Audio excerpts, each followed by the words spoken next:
2, 1. Hello everyone, my name is Morks. Of course you're not able to see me at the moment because there seems to be something in front of my webcam, but that's okay. I'm accompanied with Trident Tail, one of the top runners of Diddy Kong Racing at the moment.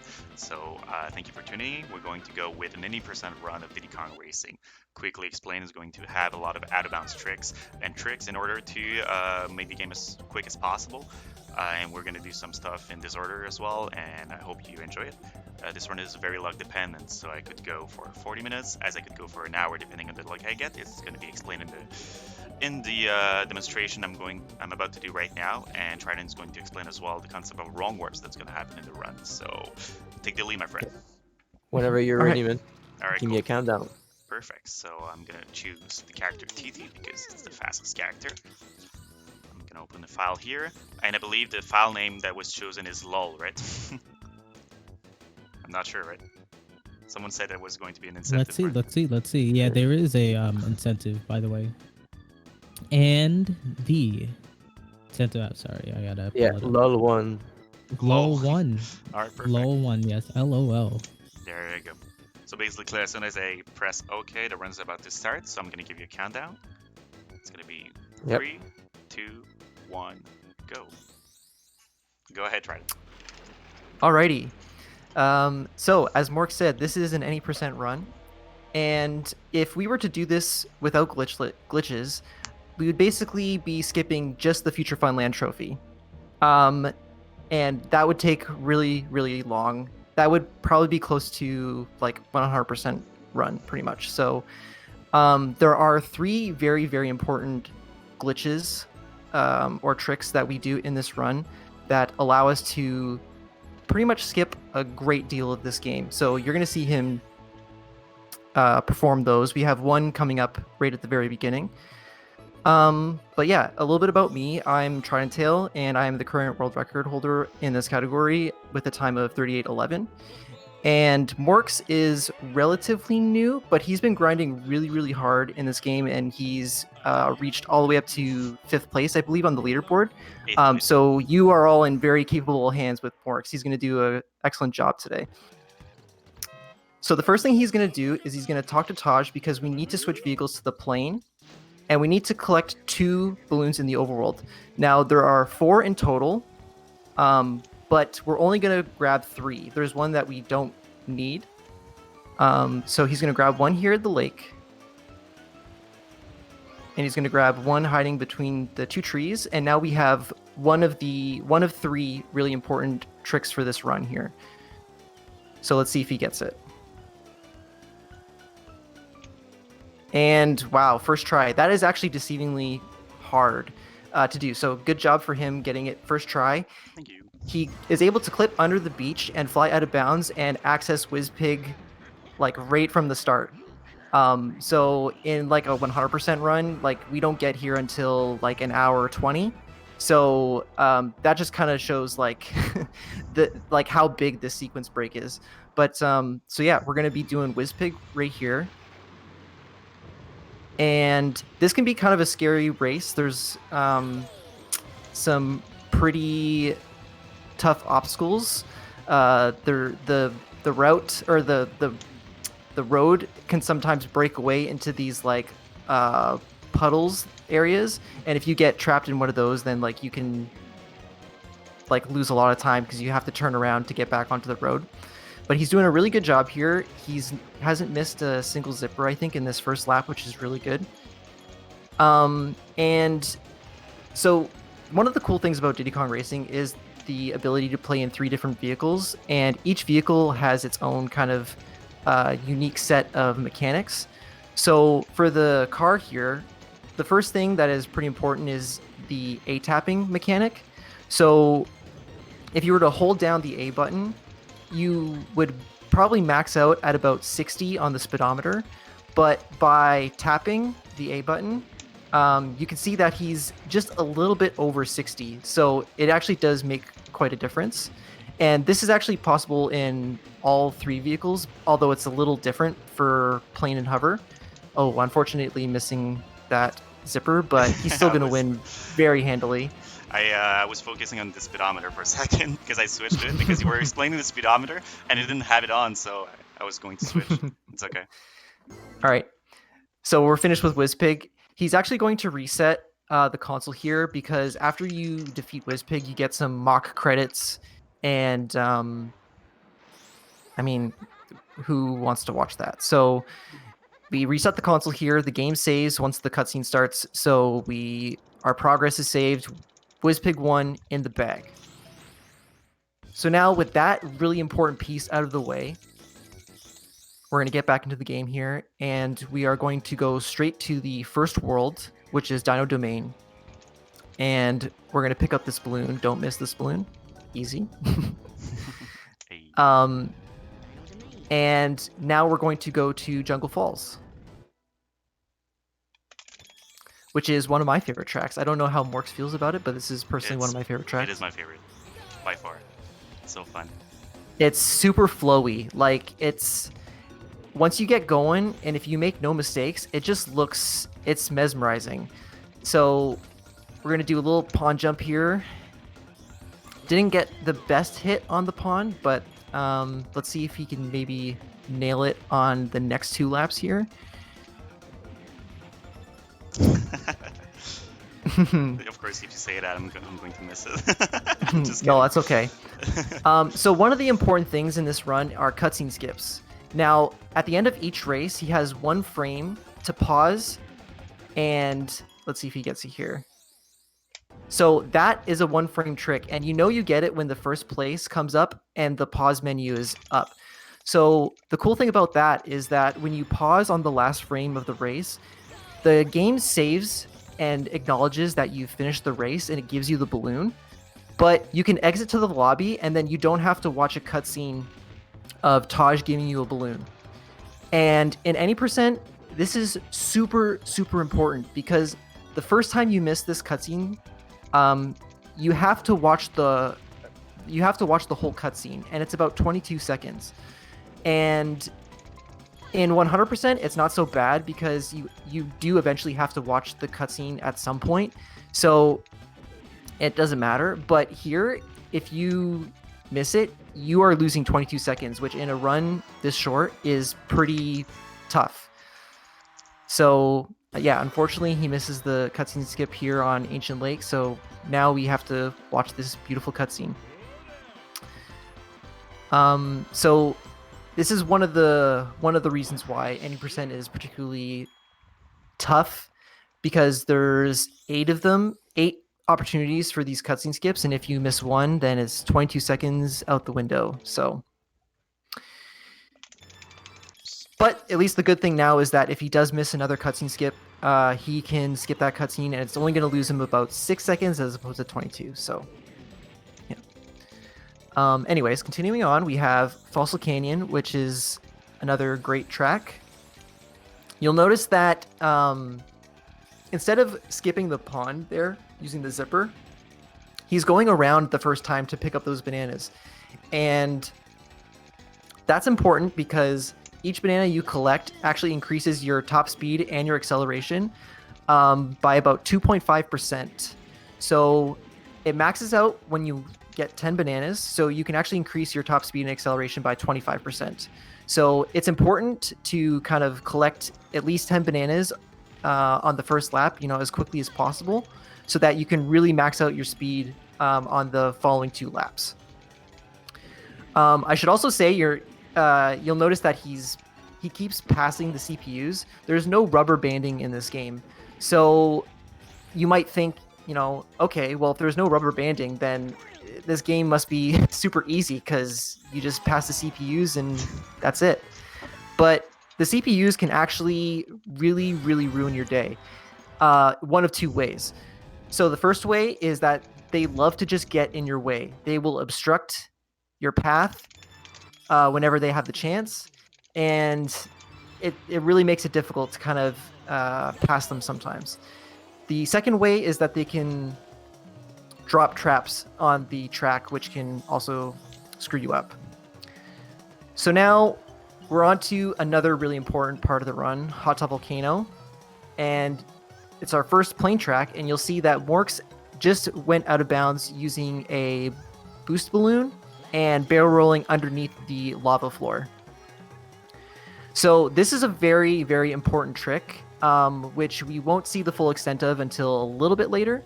But at least going out of bounds here will allow him to finish the track much quicker by not having to, do all the turns.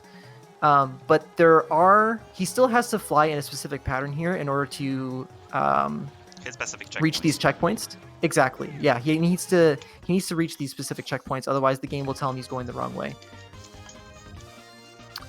So he gets a nice clean cutscene skip on Hot Tub Volcano, which is great. And now we're on to the first boss of this world, and his name is Tricky the Triceratops. And if you haven't seen runs of this game in like the last 2 years, then this next race might be a bit of a shock to you, but I'm just gonna let him do his thing and then I'll explain later.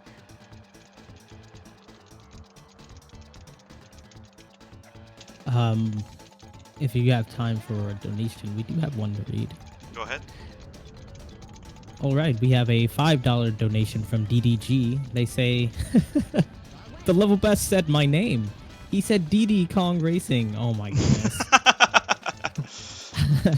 I also just want to point out that the incentive might be over, but we can still meet the next one. It's all going towards a good cause, which is killing the animals. Let's go. No, please save the animals, guys. We have a Super Metroid run coming up in a few hours, and we want to see those animals saved, not blanked. Thank you for the donations, Didi. I guess Ryan, you can explain what happened exactly right now. Yeah, so you might be confused. He started the race by driving like the opposite way and then driving into the corner, driving up the wall a little bit. Like, what is he doing there? Is he just giving him a head start? And then you'll notice that when the wrong way popped up on the screen, he drove up for like a little bit and then the race just ended. Well, this is an example of a checkpoint manipulation glitch. And at the bottom corner there's 2 overlapping checkpoints. And when he drove through there, if he's able to latch onto a specific checkpoint, he can make the game think that he's actually at a later point of the race than he actually is. He's actually at a checkpoint that is behind the finish line. And then when the game is confused about his position, the wrong way pops up on the screen. And you can't see the checkpoints, but the checkpoints are actually counting down as he's driving up the track. So he's at a checkpoint that is behind the finish line, and then the checkpoints are counting down. So once he reaches a checkpoint that corresponds with the checkpoint of the finish line, then the game thinks he's finished, and that's why he finished the race in first place without doing he did like a fifth of the race or something like that. So it's kind of a crazy trick. It was found in August of 2017, I believe. And yeah, so it's kind of interesting. It is a bit of a pain though sometimes, because you see he had to try it like three times. Yep. So there's kind of 2 components to performing the trick. There is an element of RNG because as I said, there's 2 overlapping checkpoints and they oscillate every frame. So you can leave that area with the wrong checkpoint activated, and then you'd have to go do it again. And you also have to be driving fast enough to actually latch on to this checkpoint. So the trick is a function of your speed and also of luck. So it can be kind of a pain, but yeah, you'll be seeing it one more time. So so now we're on to the coin races, and it's unfortunate that you've already finished 2, but the coin races, I feel add like kind of a really cool element to the speedruns of Diddy Kong Racing, because there's a lot of different ways that you can go about tackling coin races. You can just decide to go for all the coins on the first lap.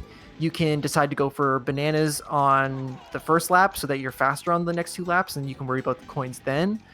The strats all change depending on which race you're doing. So it's really cool. There isn't a set strategy for these coin races, and it's still evolving too. Like I did a 100%. What do you call it? 100% segmented run, where I actually grinded these coin races quite a bit. So not a lot of people spend a lot of time on the coin races, so it'd be cool to kind of see the routes of these races evolve over time. But as I was saying, so one of the strategies for these coin races is to just get all the coins on the first lap, and that's exactly what MorKs is going to do here, or try to do. Nope. I'm not going to do that. It's okay, because I'm going to warp right here. Oh. Nope, I'm not, apparently. So whatever, I'm going to do exactly as you said, I'm sorry. I mean, I was going to go for a different strat, the Joe D'Amelio strat, but never mind. Sorry about that. Oh, I've actually never seen that strat. Typically what we do is we'd collect all of the coins on the first lap and then go out of bounds here, like MorKs has just done. But I'm actually not familiar with that strategy. Joe D'Amelio is known for shaking up the game and trying all sorts of crazy stuff, so it doesn't surprise me that Joe D'Amelio would be trying some different stuff. I guess the intention was to leave the last 3 coins, and you could just go back in bounds there and get the 3. Yeah, that was the strategy. But yeah, that's cool. Interesting. I don't know. I tried it, and it seems to be the same speed. To be honest, I guess it's just a matter of preference. Yeah. I'm sorry for interrupting, by the way. I felt like I wanted to do something different, but I messed it up. It's all good. Going out of bounds there, it is a good. It's generally used as a backup, but it can be a little tricky. So, to go out of bounds in that area, but we got second tricky skip now. It's gonna be fun. Let's see how it goes. Please, good luck here. It's so random. Nope, didn't get it. Yeah, and I don't think I mentioned, but every time he has to turn around and try this again, he's losing about 9 seconds. And so, again, a category of this length, trying this over and over again is just going to eat your time. So he does get second try. Yeah. You know what? Third and second try for a showcase run is, I would be personally happy with that, because I've had runs where you get like 6 tries, and that's nearly a minute lost. So just on this stupid shortcut. I'm gonna waste 20 minutes trying to get a good wrong warp anyway, so. You shut your mouth. You don't say that. All right. Okay, so we finished the balloon races in Dino Domain. We did Tricky 1. We finished the coin races in Dino. Finished Tricky 2. So now it is time for the trophy race. By the way, if you guys haven't caught on yet, I hope you really like Dino Domain, because you're gonna be seeing so much of it. This run is almost entirely Dino Domain. But this is where we kind of start to go off script. We're going to see some pretty cool stuff coming up.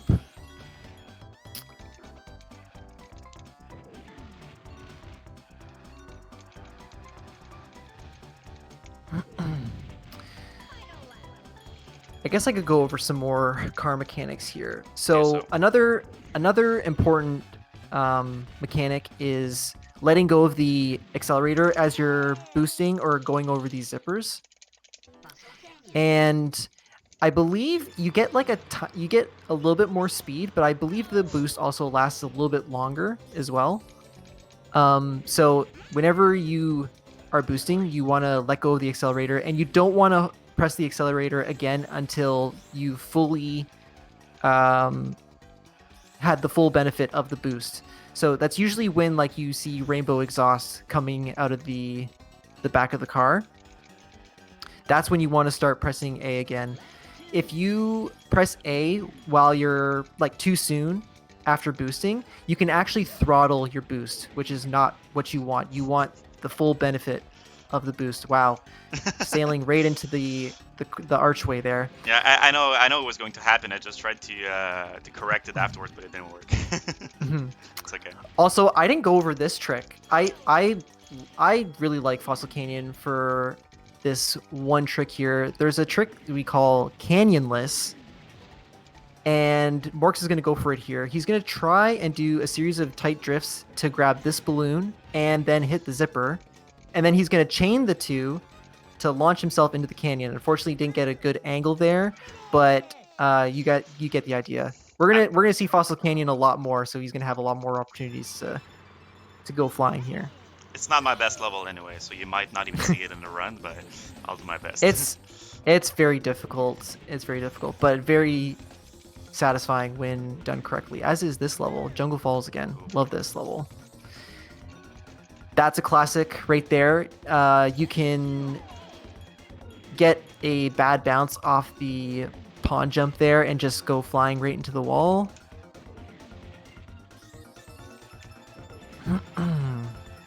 Yep. It looked like a pretty clean lap. It's fun. Oh, wow. I snap backed into it. Like I was aiming for a different. Like I don't know if I want to explain the concept of snapbacking, but yeah, basically I did the other direction, but since I was moving back and forth, the game registered as the wrong input. But anyway, it's okay. Anyway, I explained the wrong warp, I guess, because it's coming right up. Yep. Now it's time for some silly shenanigans. So you remember the out of bounds trick here? Well, Morks is going to go out of bounds here right at the very beginning. And there's a mysterious loading zone underneath the starting line here. And it's actually going to warp him out of Dino Domain, out of the trophy race. And now he's back in the overworld. But here's the thing. The game actually still thinks that you're in the middle of a trophy race. You've completed 3 races, and it's waiting for you to finish another race. It's a very strange state. So what he's going to do is he's actually going to cancel the car challenge here. He's going to talk to Taj. He's going to change to the plane, and he's going to go to Snowflake Mountain now. And he's going to do the shortest track here, which is Snowball Valley. And we have access to that because you need 6 balloons, and he has 11. By the way, 11 is all the balloons we are going to get. We are going to get no more balloons here. There is a 16 balloon route, which is a little bit safer. But Morks, he's not about that. He wants to do the 11 balloon route. So we're going to be getting no more balloons. That's it. Our balloon collecting is over. So as I was saying, he's going to do Snowball Valley, which is the shortest track in Snowflake Mountain. And just wait until he finishes this race. He's got to dodge a couple snowballs. That was a very good ending to that lap. It's really good.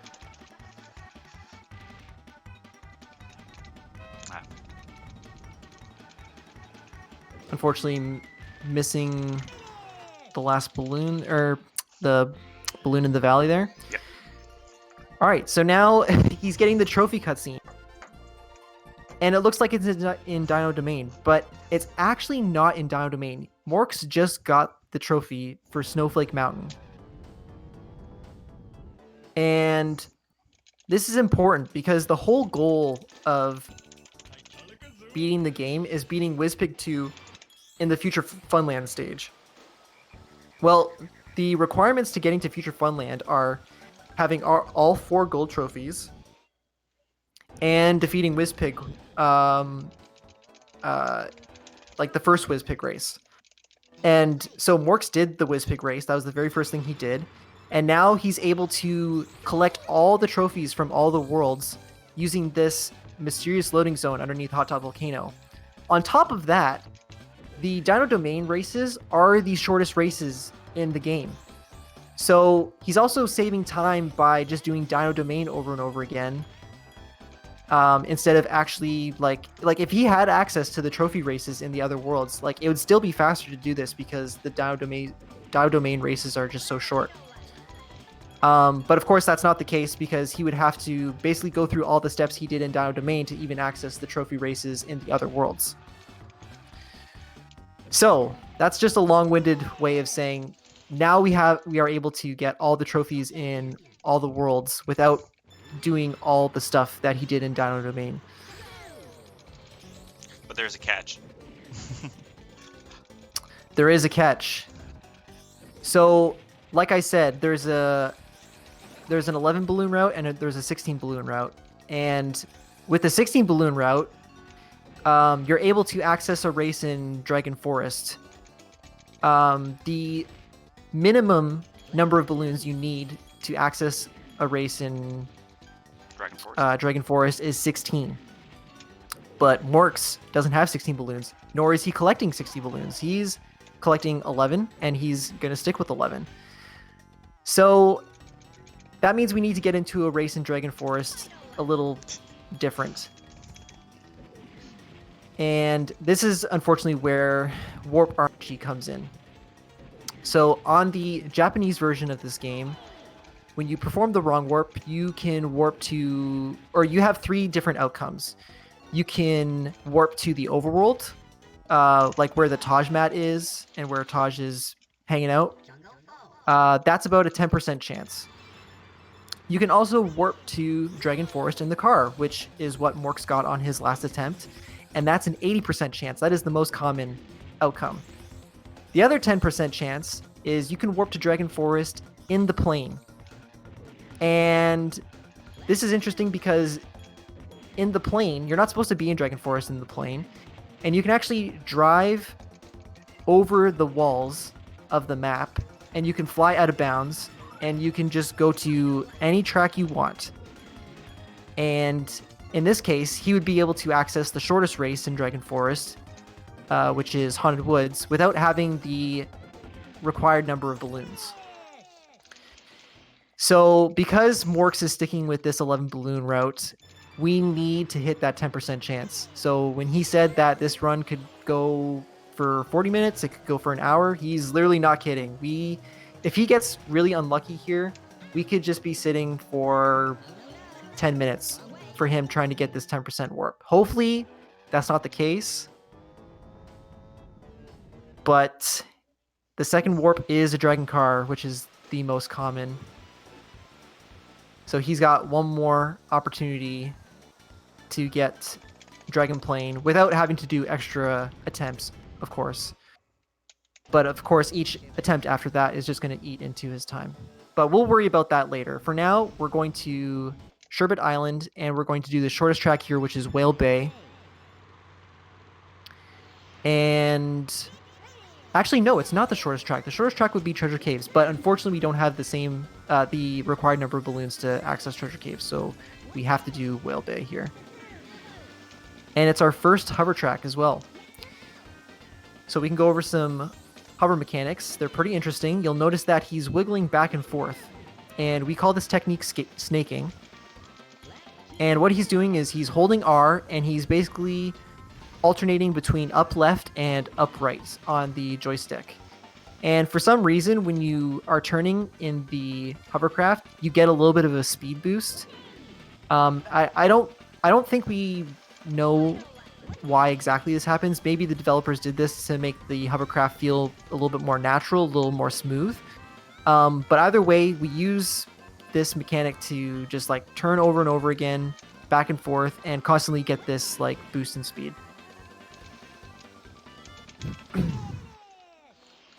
So Morks has finished up with Whale Bay. He's going to be getting his second trophy. Again, looks like it's in Dino Domain. It is not. It is in Sherbet Island. So now he has the Snowflake Mountain trophy, and he has the Sherbet Island trophy. So right now, what he's going to be doing is going back to Dino Domain. Once again, he's going to do the trophy, but this time he's actually going to finish it, because we do need the Dino trophy here.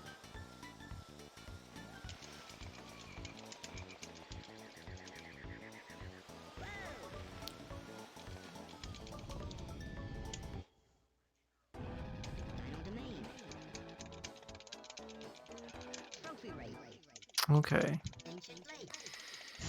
So Are you tired of Dino Domain races yet? Sweet. I told you, lots of Dino Domain. But that's basically the category. But once we get away from this part, it's going to be easier. By the way, let's say I don't get the Dragon Plane attempts in 3 attempts.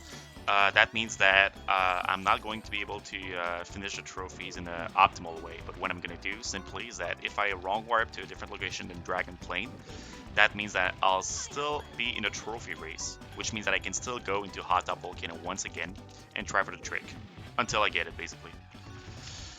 Which is the part where I can say lose a couple of minutes, because each time you try to go back to Hot Top Volcano to try to trick again, it's about 45 seconds lost, even more depending on the pace. Yeah. So yeah, the good thing is that he won't have to actually like start the trophy race again. He just has to go back to the actual Hot Top Volcano track, and if he just keeps performing the wrong warp, then he'll just stay in that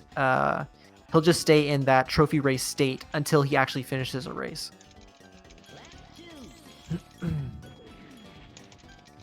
I guess you can talk about. Oh, I'm sorry. Go ahead. No, let's go for it. Okay. What were you gonna say?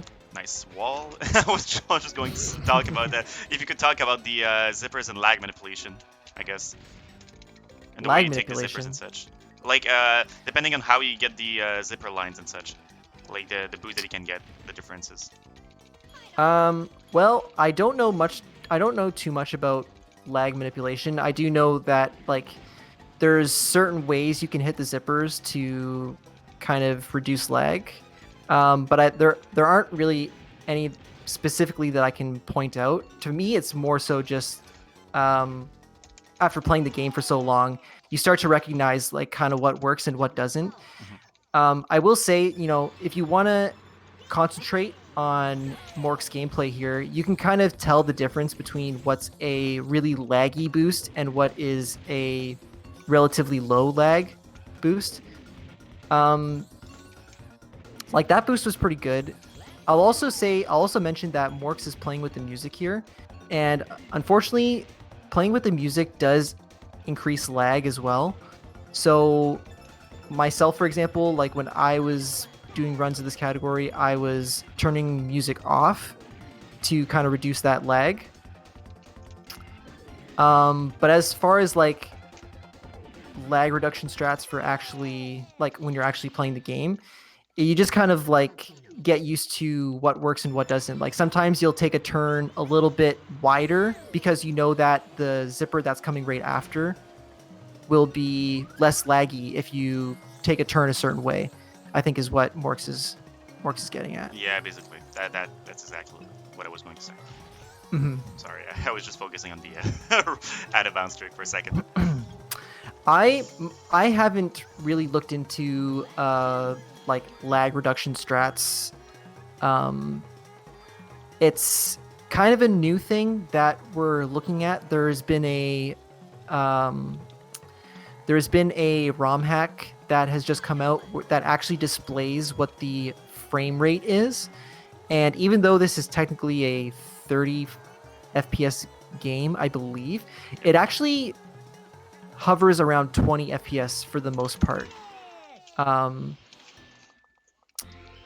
So there's stuff like that that's coming out.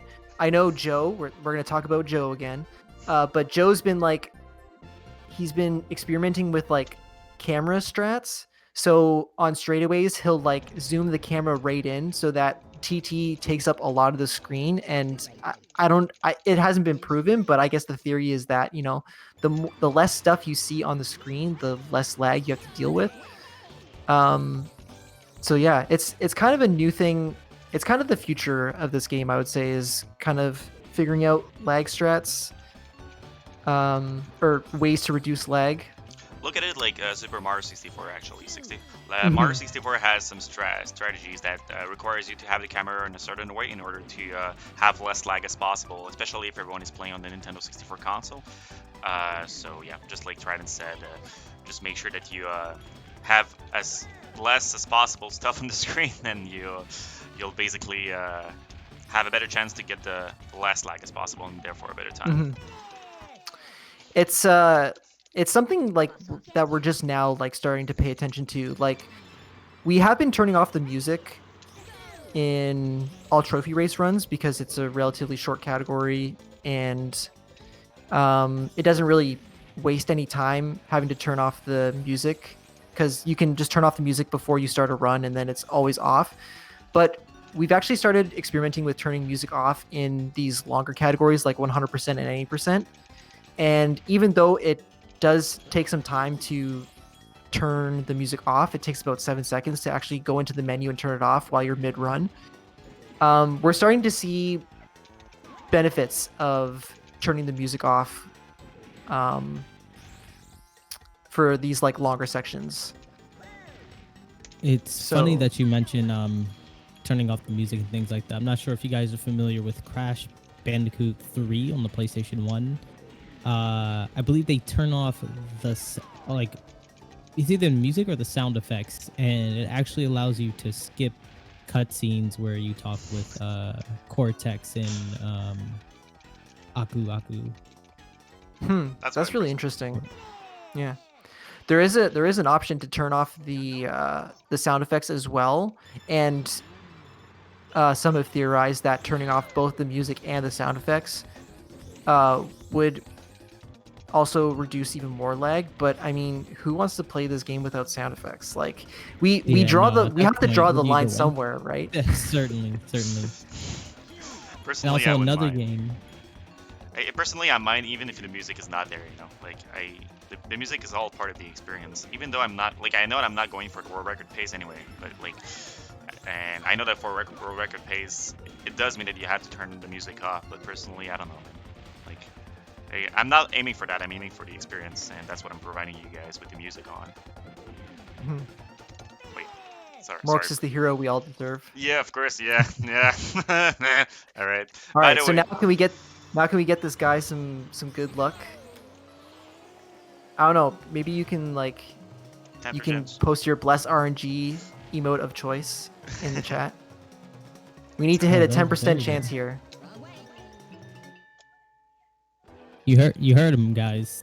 10% chance to perform. Is this the wrong warp that we're going for? This is the wrong warp we need. So he's done 3 wrong warps now, and we need to get a very specific wrong warp. We need to be in Dragon Forest in the plane, which is a 10% chance. So like Mork said earlier, we just got to keep going back to Hot Tub Volcano. We got to keep repeating the wrong warp until we hit that 10% chance. Give me your bless RNGs, please. Yes, lend them your energy. There we go.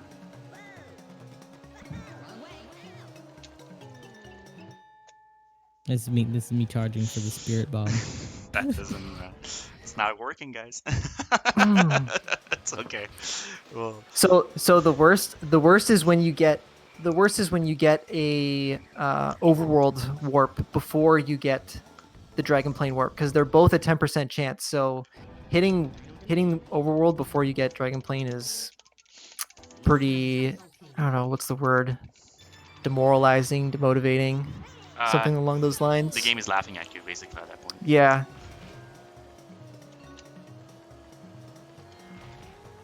All right. This is attempt number 6. Yep.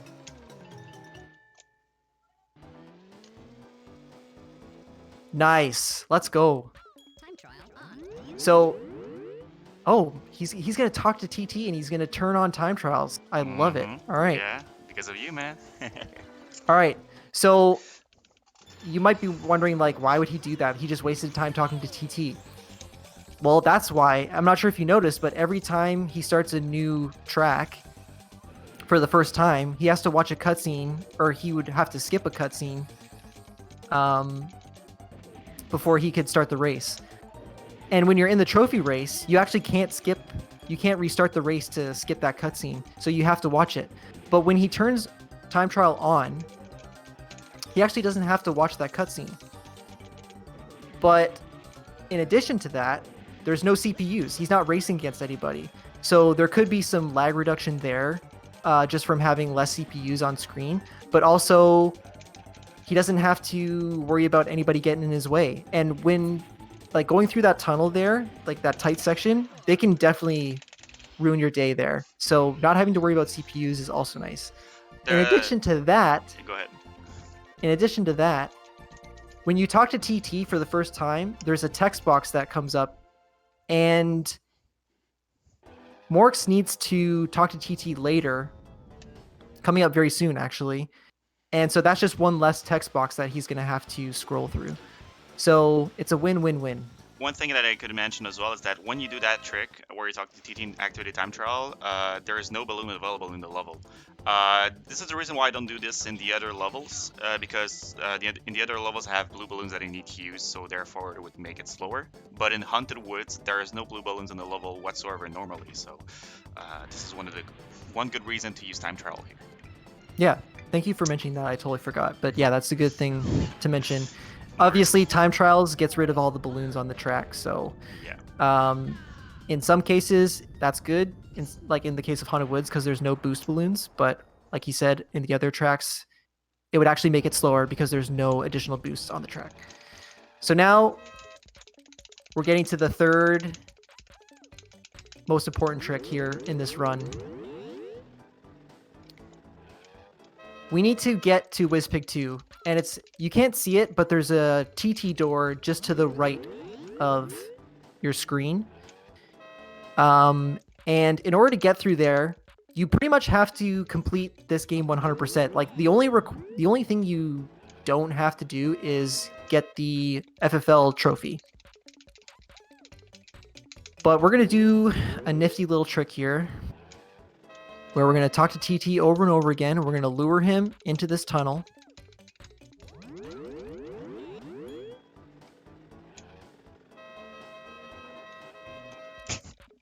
Oh no, he got away from you. Yeah, I know. Oh wow, you still pulled him from pretty far though. That's pretty good. Thanks. So he's just going to like talk to him, back up a little bit, and then honk to get his attention again. And now, hopefully some magic happens. Oh, that looked like it was going to be it. Yeah, but it's okay. I'll aim for a different way.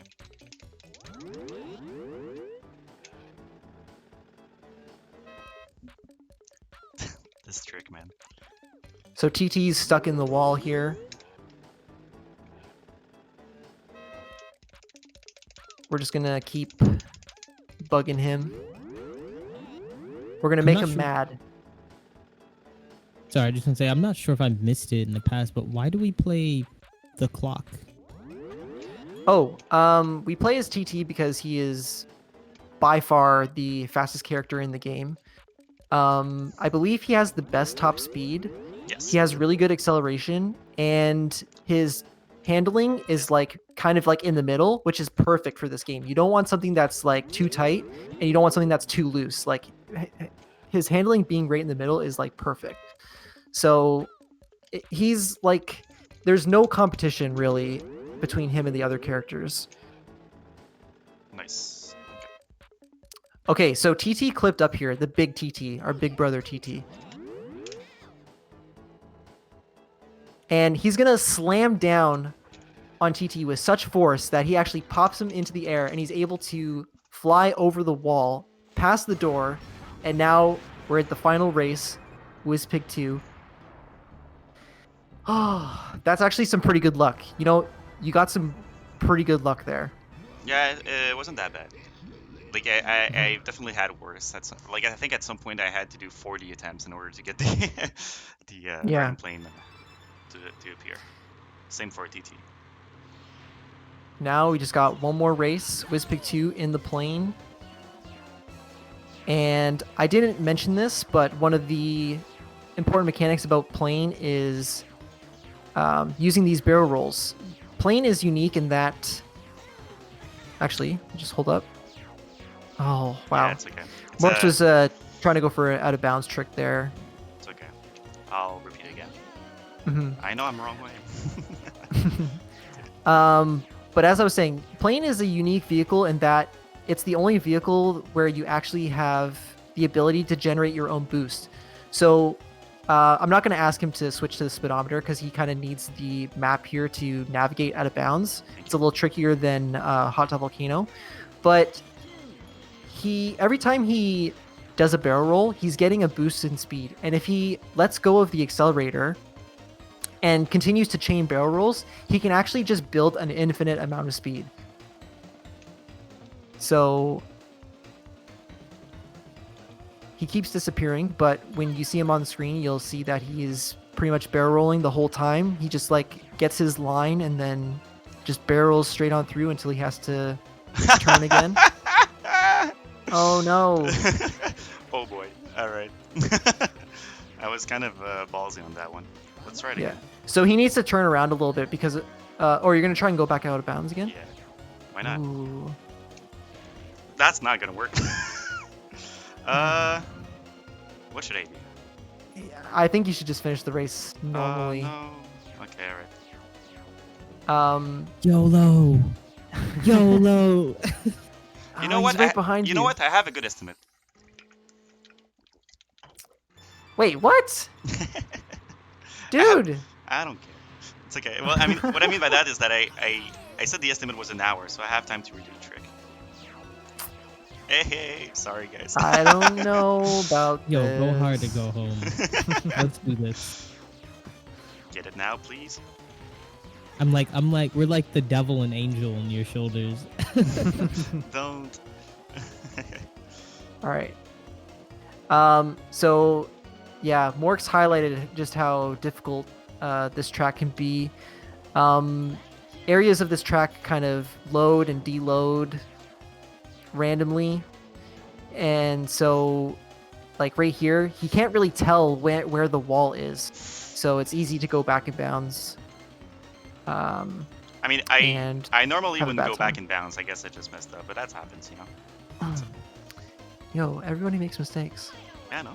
I mean, the important thing is you looked good. What do you doing mean? This was first try, world record pace. Of course. Basically, I would beat Tufel's time at a SGDQ, so that makes me a god, right? Whoa. I'm just kidding. All right, get ready for time, by the way. Yep. As soon as the first place comes up, Time. it's over. Good job. Thank you. Claps, claps, Like, claps, claps, claps. claps. All Yeah. around. Claps Hey. all around. All right, cool. All right, that was. I know I was pretty quiet during that, but I'm fascinated by the commentary by the two of you. You were on it, Trident, just, you know, explaining everything that was going on at all times and allowing Morks to stay focused. That was awesome. Very nice synergy. Yo, that was the plan. You know, he did the run, but I'm gonna say that was a team effort. It certainly was. It I'm most gonna certainly was. I'm gonna take 50% of the credit for that run.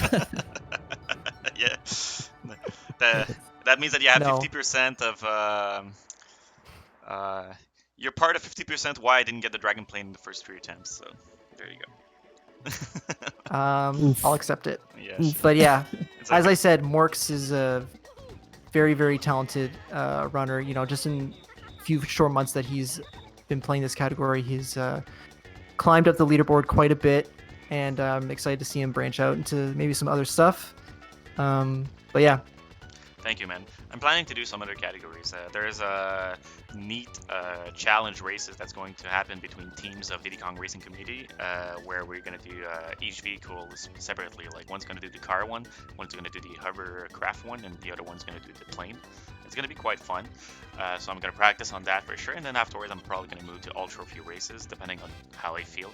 I have the tendency to switch from a game to another approximately 2 times per year, or approximately that, but I think I'm going to stick with Diddy Kong Racing for a while because the community is just very fun and very inclusive, and of course the game is very fun to play. So if you have time to touch that game again, would it be casual or speedrunning?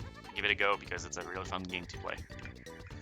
And just to piggyback off of that, if you are interested in getting into this game at all, we've got lots of resources for you. You can go to speedrun.com/DKR, and under the resources page is a link to our Discord. Hit that up if you want to get into this game. If you have any questions, like Mork said, we're a super inclusive environment. Everybody is always down to help each other get better. So it's just a really great community, great speed game. So Indeed. yeah. There's an 80% tutorial that you can follow on my YouTube channel with the same name, MorKsQC, or you can actually go on the speedrun.com/DKR, where you'll find in the guides the tutorials for pretty much all category that you can find, basically any percent, 100%, etc. I don't think there's one for all trophy races, but I guess you could simply look for the 100% one, maybe have a couple of tweaks, but yeah. That's pretty much it. Thanks everyone for watching once again. It was much appreciated. It's for a good cause. Once again, I'm sorry, my English is bad. Equal Justice Initiative. I got you, fam. Equal Justice Initiative. Sorry about that. I got confused for a bit. But yeah, they good foundation. So if you have a couple of money to spare, feel free to do so. It's a good cause for sure. Yeah, and we coming up shortly, we have a more Donkey Kong, well, more Kong family. We have Donkey Kong Country 2 being ran by how do you say this? Persian player. Oh, thank you. No worries. Thank you so much for that. Look, we cover each other. We have Persian player coming up with Donkey Kong Country 2, and we still have the bid war going on for Super Metroid Save or Kill the Animals. That runs in about 6 hours, and currently they keep going back and forth, but Save the Animals is no longer in the lead, and it's actually far behind by like $40. So if we want to save the animals, guys, we're gonna have to try really hard. I personally want to see those animals saved, but Diddy Gaming, he's fighting to see the frames saved. But yeah, thank you guys so much for being here. It was awesome of you. Personally, I'm gonna donate for Save the Animals, because if I was going to donate for Kill the Animals, I think my girlfriend is gonna kill me. No, I mean in any case, like it's a good cause, so I was going to plan. What you're saying is save the Morks. Save the Morks. Save the Morks by donating for Save the Animals. Yeah. In any case, it could be for this donation drive. It could be for another one, as long as you have a bit of money to spare. Once again, it's for a good cause, so feel free to do so. Thanks once again for the hosts, NoReset Speedrun, everyone involved, Diddy, Shukashu, and I guess I'm forgetting names. Once again, I'm sorry about that. Thanks for Trident Tail for commenting the run. Thanks for everyone for watching. To the Diddy Kong racing community as well. Thanks for watching if you're here, and I guess we'll see each other next time. Yeah, thanks to you, Morks, for this run. So we'll go to a short musical transition, and we'll be back with Persian player running